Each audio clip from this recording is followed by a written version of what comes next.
Protect your automotive investment with advanced repair and maintenance at Lamont's Express Lube and Automotive Repair. We invest in our facility and our technicians so we can provide you and your vehicle with the highest level of service. I'm Dax Keller for Ron Keller Tire. I'd like to invite you into our tire store. Thank you for supporting us. We are a name that you can trust.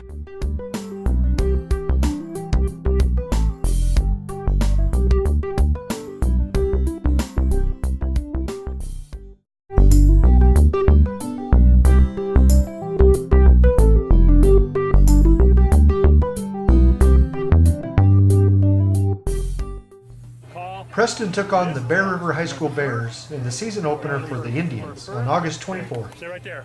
Okay, Bear River's won the top. What goal you want to defend? Which way you want to kick it? Kick it this way?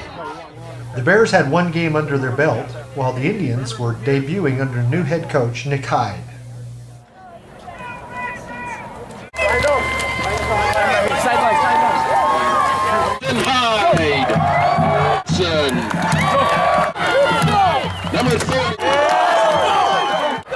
The game started well for the Indians as they received the opening kick. Then the Indians gave the Bears a steady diet of senior running back Tyson Lamreris. Number 23 carried the ball 21 times and gained 175 yards, but it was not enough as the Bears rolled to a 44-6 win over the Indians. The Indians must regroup now as they take the road to travel to Marsh Valley. First-year head coach Nick Hyde talked about his team's loss to the Bears.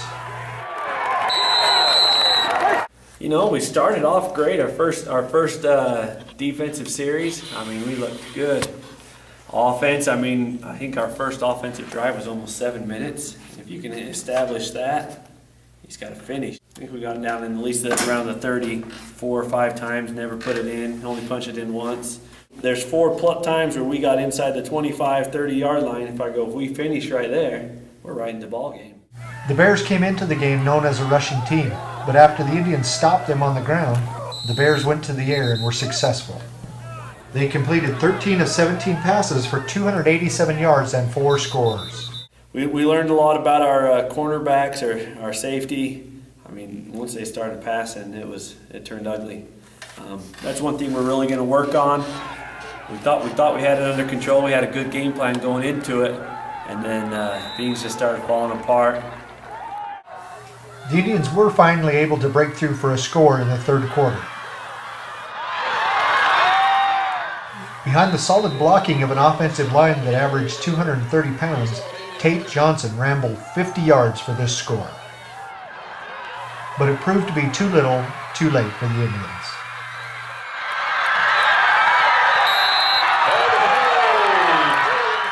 Big day for you. A loss all the same, but great job by your O-line to score or to get that many yards. Yeah. The first drive we just got chunk by chunk, and then we got penalties which held us up, so we couldn't score it. But then I thought, coming in the second half, we did really good coming out and springed a few long ones. First game for you folks, obviously. Second game for Bear River. A little bit difference, maybe some jitters, opening game jitters or things like that. What are things that you guys can fix for game 2? I think, so we got a lot of underclassmen. I think they'll be a little bit more into the game, the next game, because we got most of our linemen are juniors, so they haven't played at the level. But I think next game we'll finish on red zones and stuff. Next week you travel to Marsh Valley. What are you expecting for that game? They're a run-heavy team, so I think our defense will hold up pretty good. But offensively, we're going to focus on trying to finish in the red zones. I really do believe my guys are better than what they showed out there on the field tonight. These kids they're not going to give up. We're not going to give up. And just look forward to a good game next week against Marsh Valley. Reporting for the Preston Citizen, a multimedia company, this is Greg Madsen.